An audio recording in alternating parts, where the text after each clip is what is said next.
સમાચાર અમદાવાદમાંથી મનપા માટે ભાજપની કવાયત ભાજપ ઉમેદવારના નામ જાહેર થવાના શરૂ વોર્ડના ઉમેદવારોને ટેલિફોનિક જાણ કરવામાં આવી અમદાવાદ શહેરમાં ફોન પર આપવામાં આવી સૂચના ઉમેદવારોને ફોન પર સૂચના આપવામાં આવી તેવી વિગતો મળી રહી છે ઉમેદવારીની તૈયારીઓ કરવાની સૂચના ટેલિફોનિક દ્વારા આપવામાં આવી વોર્ડ પ્રમુખના માધ્યમથી ફોન કરવાની શરૂઆત થઈ ગઈ છે अरे आपने जणावी दઈએ કે જ્યાં અમદાવાદ મનપા માટે ભાજપે કવાયત શરૂ કરી દીધી છે ટેલિફોનિક જાણકારીથી ઉમેદવારોને તૈયાર રહેવાની સૂચના આપવામાં આવી છે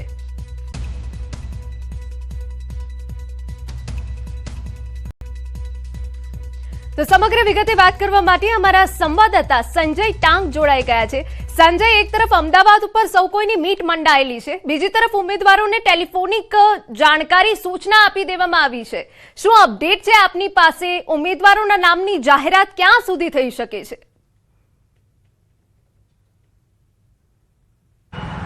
બિલકુલ હિના જે છે સ્થાનિક સ્વરાજની ચૂંટણીને લઈને અલગ અલગ જિલ્લા પંચાયતોની જે બેઠકો છે ને તેના ઉમેદવારોના નામ માટે જે છે તે મંથન ગાંધીનગરમાં પાર્લામેન્ટરી બોર્ડની બેઠક ચાલી રહી છે અને તેમાં આ જે અલગ અલગ જિલ્લા પંચાયતો છે કે સ્થાનિક સ્વરાજની ચૂંટણીના જે પણ ઉમેદવારો જે છે અને ખાસ કરીને જે મહાનગરપાલિકા જે છે તેઓના જે બેઠકો છે તેના ઉમેદવારોના નામ ઉપર જે છે તે મંથન ચાલી રહ્યું છે અને અલગ અલગ જિલ્લા પંચાયતોના બેઠકોના જે ઉમેદવારોના બેઠકોના નામ જે છે તે જાહેરાત થઈ ચૂકી છે પરંતુ ક્યાંક ને ક્યાંક મહાનગરપાલિકાઓ હોય તો તેના જે ઉમેદવારો જે છે તેઓના નામ અત્યાર સુધી જાહેર થયા ન હતા પરંતુ જે પ્રકારે વિધાનસભા વાઇઝ અત્યારે જે વિગતો સામે આવી રહી છે કે વિધાનસભા વાઇઝ વોર્ડ પ્રમુખને જે છે જાણ કરવામાં આવી રહી છે ટેલિફોનિક જાણ કરવામાં આવી રહી છે અને જે ઉમેદવારોના જે છે નામ તે જાહેર કરવાની શરૂઆત કરી દેવામાં આવી છે ખાસ કરીને જો વાત કરીએ તો વેજલપુર જે વિધાનસભા જે છે તે વેજલપુર વોર્ડના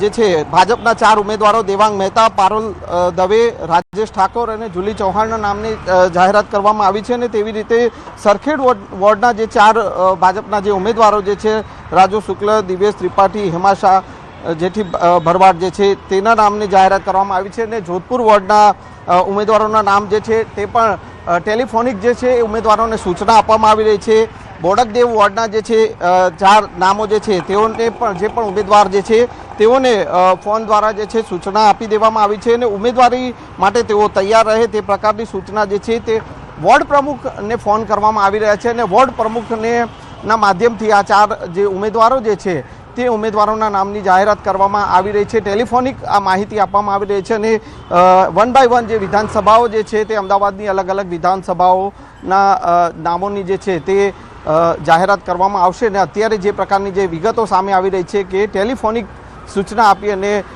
ઉમેદવારોના નામ જે છે તે જાહેર કરવામાં આવી રહ્યા છે જી બિલકુલ સંજય તમામ વિગતો બદલ આભાર તો આપને જણાવી દે બોડકદેવ વોર્ડ હોય જોધપુર વોર્ડ હોય આ જે ઉમેદવારો છે તેમને ટેલિફોનિક સૂચના આપી દેવામાં આવી છે તૈયાર રહેવા માટે જણાવાયું છે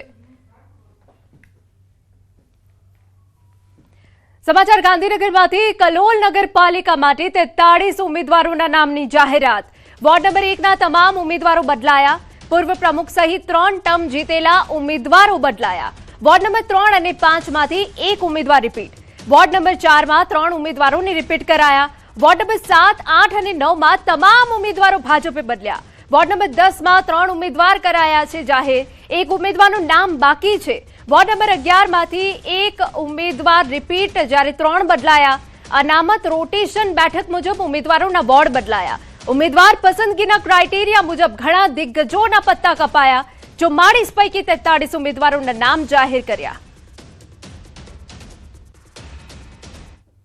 કલોલ નગરપાલિકામાં 44 માંથી 43 બેઠકો ડિક્લેર થઈ ગઈ છે અને એક બાકી છે એ પણ ટૂંક સમયમાં થઈ જશે ક્યાંક નગરપાલિકા એટલે શહેરની અંદર સામાજિક સમીકરણો પણ જોવાતા હોય એની અંદર કોઈ એકાદ સમાજ માટે થઈને એની વિચારણા ચાલી રહી છે ખૂબ સારા નામો પણ છે અને એ પ્રમાણે બપોર કે સાંજ સુધીમાં એ પણ ડિક્લેર થઈ જશે અમદાવાદના ચાંદખેડા વોર્ડના ઉમેદવારે ફોર્મ ભર્યું કોંગ્રેસના રાષ્ટ્રીય કેસરીએ ફોર્મ ભર્યું જિલ્લા પંચાયત કચેરીએ સમર્થકો સાથે ફોર્મ ભર્યું ચાંદખેડા વોર્ડમાંથી જીતીને આવવાનો વિશ્વાસ વ્યક્ત કર્યો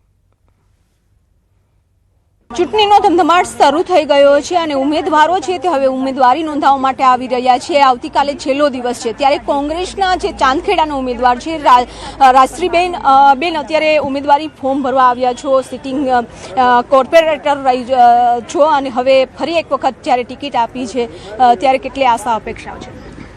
ચાંદખેડાના વોર્ડનું છેલ્લા 15 વર્ષથી કામ કરું છું અને આ ચોથી ટર્મ છે કે કોંગ્રેસ પાર્ટીએ મને મારામાં વિશ્વાસ કેળવ્યો છે, મારામાં વિશ્વાસ જગાવ્યો છે.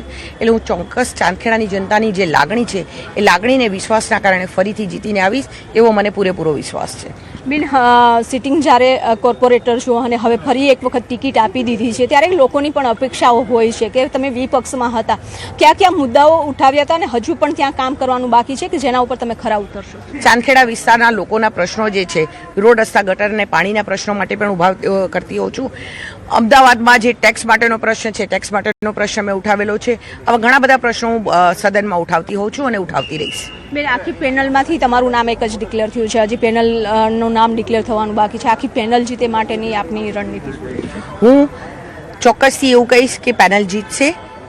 હંમેશા કોંગ્રેસ પાર્ટીએ મારામાં વિશ્વાસ જગાવ્યો છે અને હું કોંગ્રેસ પાર્ટીની સાથે એક વફાદાર સૈનિકની જેમ ઊભી રહી છું. હું મારી પેનલને લઈને ચાલીશ, એની સાથે મને પૂરેપૂરી ખાતરી છે કોંગ્રેસ સારી પેનલ આપશે. તો અત્યારે ફોર્મ ભરવા પહોંચ્યા છે અને સાથે જીતનો વિશ્વાસ પણ વ્યક્ત કર્યો છે, એટલે કે હવે ઉમેદવારો છે તે ઉમેદવારી નોંધાવવા માટે આવી રહ્યા છે. આવતીકાલે છેલ્લો દિવસ છે તે પહેલા તમામ ઉમેદવારો છે પોતાની દાવેદારી નોંધાવશે. કેમેરામેન નિલેશ સોસા સાથે વીપુ પટેલ, ન્યૂઝ 18 ગુજરાતી, અમદાવાદ. સમાચાર વડોદરામાંથી. મનપાની ચૂંટણી માટે જાહેર થશે ભાજપના ઉમેદવારો. કોઈ પણ સમયે જાહેરાત થઈ શકે. ભાજપના ઉમેદવારો ટિકિટ જાહેર થતા પહેલા ભાજપના સિનિયર વકીલો કરશે ઉમેદવારોના ફોર્મનું સ્ક્રીનિંગ. ભાજપ દ્વારા ફોર્મ ભરવા માટે કાયદાકીય નિષ્ણાંતોની ટીમ તૈયાર. ભાજપે ઉમેદવારો માટે 50 વકીલો અને 10 નોટરી તૈયાર. આવતીકાલે ઉમેદવારી ફોર્મ ભરવાનો અંતિમ દિવસ છે. ફોન કરીને ઉમેદવારોની જાણ કરાઈ શકે. વાત હવે રાજકોટની કરીએ તો આજથી ઉમેદવારી ફોર્મ ભરવાના શ્રી ગણેશ ચૂંટણીના ઢોલ નગારા વાગ્યા. કોંગ્રેસના વોર્ડ નંબર 8ના કોંગી કોર્પોરેટર ફોર્મ ભરવા પહોંચ્યા. રણજીત મુંદવા પહોંચ્યા ઉમેદવારી ફોર્મ. મકવાણા પુષ્પાબેન સહિતના ઉમેદવાર પહોંચ્યા ફોર્મ ભરવા. ઢોલ નગારા અને ઘોડીમાં બેસી ઉમેદવાર ફોર્મ ભરવા પહોંચ્યા. રાજકોટ શહેરમાં સ્થાનિક સ્વરાજની ચૂંટણીને લઈને જે માહોલ જામ્યો છે, અત્યારે કોંગ્રેસના ઉમેદવારો છે તે ફોર્મ ભરવા જઈ રહ્યા છે. હાલ અત્યારે જે રીતના દ્રશ્યોમાં પણ જોઈ શકો છો કે જે રીતના ઢોલ નગારા વાગે છે, તો બીજી તરફ જે ઘોડા ઉપર સવાર થઈને ઉમેદવારો છે તે અત્યારે જે છે ફોર્મ ભરવા જઈ રહ્યા છે. ખાસ કરીને જે રીતના રાજકોટ શહેરના જે વોર્ડ નંબર 8ના જે ઉમેદવારો છે તે અત્યારે ઘોડા પર સવાર થઈને ફોર્મ ભરવા જઈ રહ્યા છે. શું કહેશો, અત્યારે ઘોડા પર સવાર થઈને ફોર્મ ભરવા? ઘોડા ઉપર સવારી જેમ યુદ્ધમાં આપણે લડવા જઈ રહ્યા છીએ એવી રીતે અમે ચૂંટણી કરપ્શનની સામે યુદ્ધના મેદાનમાં જનતાના પ્રશ્નો સાથે લડવા જઈ રહ્યા છીએ. અહીંયા અન્ય ઉમેદવાર છે, આપણે એમની સાથે વાત કરીશું. રણજીતભાઈ, શું કહેશો, અત્યારે આજ રોજ જ્યારે ફોર્મ ભરવા જઈ રહ્યા હોય ત્યારે ઘોડી ઉપર બેસીને જઈ રહ્યા છીએ, જ્યારે રણ મેદાનની અંદર જતા હોય ત્યારે રણ મેદાનમાં યુદ્ધની સ્થિતિની અંદર ઘોડી ઉપર જવાતું હોય છે.